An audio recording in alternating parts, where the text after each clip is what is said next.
Hello and welcome to International Daily Roundup by People's Dispatch, where we bring you some of the major news developments from across the world. Here are our headlines. In the United States, Bernie Sanders' presidential campaign faces fresh challenges as pro-establishment Democrats unify. In Israel, Benjamin Netanyahu scrambles for a parliamentary majority in a divided Knesset. In Pakistan, the leader of the Pashtun movement is charged with acting against the state. And finally, Israeli settlement building activities continue as forces invade villages in the West Bank. In our first story, the counting for the Democratic Super Tuesday primaries is on. Actually, it's almost over. And Obama-era Vice President and establishment favorite Joe Biden has come out on top. Biden has won or is leading in 10 of the 14 states up for the primaries, whereas Sanders has only won 2 so far and is leading in another 2. Among the 3 states, Sanders is leading with a wide margin in 2, while Biden is marginally ahead in 1. The results have dented Sanders' chances of an easy nomination with a simple majority of delegates. To talk more about this, we have with us Anish. Anish, thanks for joining us. So, like we just talked about, there were 14 states and 1 territory, and Biden has won. He has won in most of the states, although I think that the delegate count itself will take some time to come out. Yeah. And depending on the, actual proportions, Sanders could win a bit more delegates than what the scene seems now. It's possible. But nonetheless, this was a day where Biden did advance. And it's interesting considering that even 10 days ago, he was seen as completely out of the picture. So what are the key factors that actually helped him gain on Super Tuesday? Well, beginning with the fact to the days that led to the Super Tuesday, one would be the South Carolina primary, which was in many ways a little of a surprise for many because nobody expected him to lead until the eve of the primary itself. So the lead itself was huge. He got around 40+% of the votes and most of the delegates, and very easily that pushed him to second place in terms of delegate count. And he was also ahead with popular vote by then. Very marginally, but still ahead. And that itself, triggered the termination of the campaigns of Pete Buttigieg and Amy Klobuchar, who were also in many ways very close to the establishment. They are, one of those career Democrats that we call. They have never had any problems in actually. And in fact, the policies were pretty much the same for the 3 of them. So they are being called the centrist in the mainstream media, of course, but we know what they are. So that helped and that helped consolidate if not a majority, but a very strong bloc within the Democratic Party behind Biden. Now, this is something that we know since the beginning of the primaries process, which was last year. When the campaigns began, when they started, putting up rallies, when they had these Democratic presidential debates on TV, Biden was being pitched as this leading candidate for months together. And when that did not really materialize for the first 4 months, first 3 primaries, it was like a very sorted rearrangement of the way things work within the Democratic establishment and the way campaigns are being led by each of the candidates. It was actually even quite interesting to see the almost sudden, Pete Buttigieg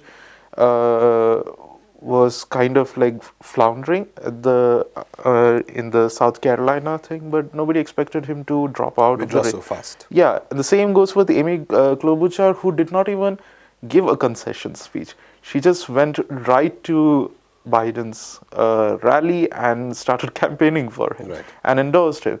And so there has been speculation that this was pretty much kind of like the plan to consolidate a certain kind of veritable centrist mass who will stand with the establishment, who will stay with the establishment. And then a narrative was also built after the South Carolina vote where it was made out to be this, the black Democrats being behind Biden. Which got translated into him winning a couple of deep south states in the Democratic, the primaries that happened on Tuesday. And in that, the narrative now being built is that the black voters are very much with the establishment and with Biden. Right. But one of the challenges the party as a whole faces is the fact that there's three-pronged issue with Biden. One is the fact that his historical record is appalling. Yeah. Two, that his policies are very status quoist in the sense that they don't represent any kind of change from what Obama was talking about 10 years ago. In some senses, they could mark a retreat. And whereas the mood of the country and the mood of the party has especially shifted drastically in these 10 years. Yeah. And then the third issue is also the fact that at a personal level, he's extremely gaffe prone, in the sense that he's just one disaster away from collapsing. Yeah. He's that kind of person. So then there's also the very strong possibility that Trump could just destroy him in a debate. So these are the kinds. So Biden is, in that way, a very fragile candidate. So what do you think is the logic behind the party itself? Even the centrist or establishment or center-right sections mobilizing behind Biden like this, despite all these issues? I think it's the kind of upsurge that Sanders is now representing. Right. In the not just in the party, but in United States at large as well, because it's not just Democratic voters that are now rallying behind him. It's also at some level people who would have otherwise sided with the Republicans. Also people who are undecided, who are outside the system, exactly, who do not vote very often. Right. So this is a huge, that is a veritable mass of the United States population. So, and he's somebody who is connecting with a large number of people, not because, as we know, he's not a radical, he's not a revolutionary. He's just somebody who's bringing up policy issues that can actually affect the day-to-day lives of millions in the United States. And that, in many ways, is a threat to even the Democratic establishment, which, all said and done, with all the talks of progressiveness, is very status quo. Right. So, in that sense, the reason behind standing behind Biden rather than somebody else is because Biden is the more safer character, right? As you said, the gaffe-prone character that he is, it's not just Trump. I mean, even within the Democratic debates, he really did not perform very well. In fact, one opportunity Sanders does have is in the coming debates where it might just be mainly the two of them sparring. So. Yeah, so we can see, how well he does. It's pretty much somebody who at times, I for one have seen, it's almost as if he doesn't have his cognition right. He gets his answers wrong, and he never can defend his record.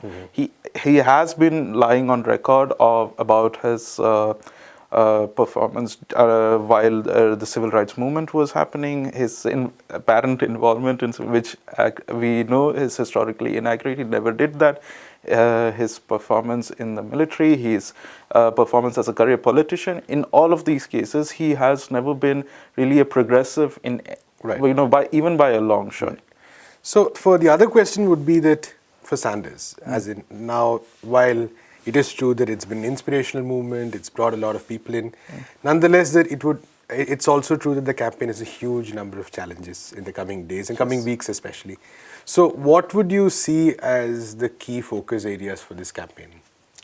The focus right now would be to try and consolidate the progressive section within the Democratic Party to come behind him, rally behind him. And this will be especially challenging considering that Elizabeth Warren, the other progressive inclined, I would say. Progressive-ish. Yeah, or ish is the better word. Yeah, so that she is decided to continue her campaign despite not having won a single state so far. And not even having got the minimum 15% in most states. Exactly. And that is, that is always a suspicious thing when you have a candidate that is still insists on running in this and has nothing to offer. Although Warren's strategy seems to be more that if she continues till the convention and everything is Yeah, split, exactly. then she emerges as the compromise candidate. Exactly, that can be, but that is also quite unlikely because I think the compromise candidate, the candidate for whatever the establishment within the Democratic Party is, it would be Biden. It's like beyond doubt. If there is a contested convention, they would be very much happy to be behind him, rally behind him, campaign for him. So Warren is not something that they are really looking forward to. But when it comes to for Sanders, it's a double challenge because on the one hand he has to face this, consolidated establishment almost ganging up against him, and on the other hand there is this his own base splitting in some places. In fact, in today's results, we can actually see there are 4 states where Elizabeth Warren took decisive number of votes that is larger than the margin with which Sanders was trailing behind Biden. In fact, in Texas, where Sanders was very closely leading until the better half of the day, now he's just trailing by I think less than 0.5%. It's pretty much apparent where the other section of the vote is going. So there is a veritable mass of progressive votes that are there, but it's just not coming behind Sanders at this point. And that is one of the issues. The second would be to get their vote base to actually come and vote. Now, this is a bigger problem because even when there is this narrative that the black vote base is not going with Sanders, the actual truth to the matter is that the black vote base is split in much of the southern states. In fact, the younger black voters have overwhelmingly preferred Sanders over any other candidate, especially Biden. I mean, they would be the last ones to go with Biden. But they are also the ones with the lowest turnout. Now, that is the bigger problem. Sanders' vote base is pretty much people who do not tend to vote as much, especially not in a Democratic primary, right, which is time-consuming, which can take more time. You have to spend a lot of energy in it, and and many of them cannot even be part of the Democratic primary right now because they are not registered members. In most of the states, you have to be a registered member to vote in that one. So in that case, it's a very difficult part to bring them out. Sanders has some very loyal vote base. Now, he has definitely succeeded in getting the Latino vote out. And that has been very apparent in Texas, in California, in other Midwestern states where he has performed very, very well, actually. He definitely got them to come out and vote in large numbers, and that has worked out in his favor. Now, that is what he needs to do with his younger the overall voter base. Exactly. Thank you so much, Anish. The final results of the Israeli elections are in, and the ruling coalition led by Likud seems to be the largest bloc in the Knesset with a total of 58 seats. Benjamin Netanyahu's Likud party alone has 36 members in the new parliament, which is marginally better than their performance from about 6 months ago. The alliance, however, lacks the required majority to form a government, which is a minimum of 61 seats in the 120-seat parliament. The main opposition, the Blue and White Alliance led by Benny Gantz, is 133 seats. Its probable alliance partners of the Zionist left, the Meretz Labour Gesher coalition, have 7 seats in total. Likud focused its election campaign on the expansion of Israeli settlements inside the occupied Palestinian territories. It also pushed a polarizing campaign on the slogan, "It's either Bibi or TB," heading that Gantz cannot form a government without the support of the pro-Arab joint list. The left-wing Arab joint list performed better than in September with 15 seats, its highest tally ever. A large number of the left-leaning Jewish voters, disenchanted by the Zionist left, reportedly voted for the joint list. Despite the historic performance, it's very unlikely that the Arab joint list will be part of any government in Israel. Gantz has already ruled out any understanding with the joint list. This is largely to do with their advocacy for Palestinian self-determination and their strong opposition to settlement building in occupied Palestine. In our next story, the Khyber Pakhtunkhwa police in Pakistan filed multiple cases against the leader of the Pashtun Tahfuz movement, or the PTM, Ali Wazir, on charges of acting against the state. The PTM is a social movement fighting for the rights of persecuted Pashtun communities in Pakistan. A member of the National Assembly, Ali Wazir, was arrested in February, along with 9 others, after being accused of being part of an attack on an army checkpost in North Waziristan. The police had arrested several PTM workers on February 2nd from a gathering in Sohrab God, a suburb in Karachi. The gathering was in preparation for a public meeting to commemorate the death of PTM leaders. Another PTM leader, Manzoor Pashtun, was arrested by the police from Peshawar earlier this year on charges of sedition. Pashtun, along with Ali Wazir and Mohsin Dawar, have been leading peaceful mobilizations, campaigning against extrajudicial executions, enforced disappearances, and other human rights violations inflicted on Pakistan's Pashtun population. The movement began with the demand for the removal of landmines from the former tribal areas and greater autonomy for the northwestern belt of the country. And finally, going back to Israel again, on Tuesday morning, Israeli soldiers invaded the Palestinian villages of Kusra and Julish near the city of Nablus in the north and west bank. According to residents, the soldiers started the levelling operations on mostly agricultural lands in the area. Violent land invasions and evictions have gone up for the past few days as the Israeli military has unilaterally ordered razing down of multiple Palestinian villages in the region. This led to clashes between the soldiers and local Palestinian youth who were protesting the Israeli occupation. According to reports, the Israeli forces detained close to 100 Palestinians in two separate incidents. The soldiers used live rounds of rubber-coated bullets and tear gas, which has led to 2 reported injuries. Similar notifications were made by the Israeli military to the residents of the Nahalin village, where at least 3 homes are set for demolition.